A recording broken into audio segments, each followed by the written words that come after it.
Je m'appelle Éric Quebrun, je travaille au ministère de la Transition écologique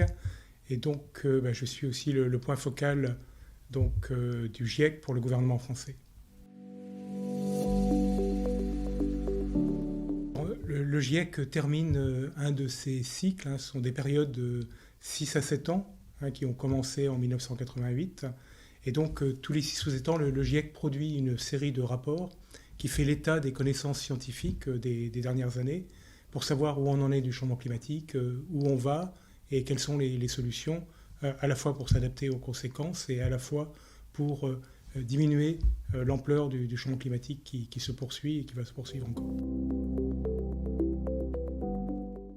En fait, le rapport du GIEC, lui, il a synthétisé 30 000 publications scientifiques, même un peu plus que ça, publiées ces dernières années. Alors là, il s'agit de ce qu'on appelle le volume 2, donc c'est un rapport qui est purement dédié aux impacts du changement climatique.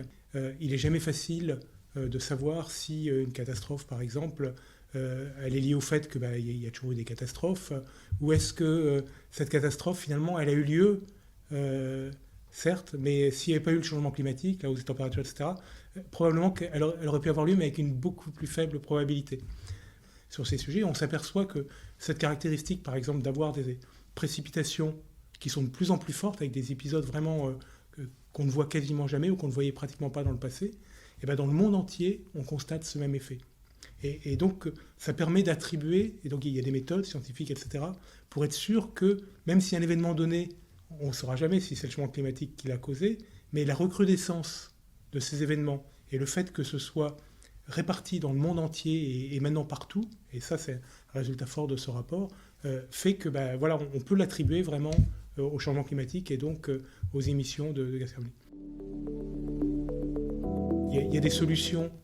qui peuvent être très bonnes. Par exemple, de temps en temps, il faut pouvoir irriguer, mais évidemment, il ne faut pas le faire au détriment,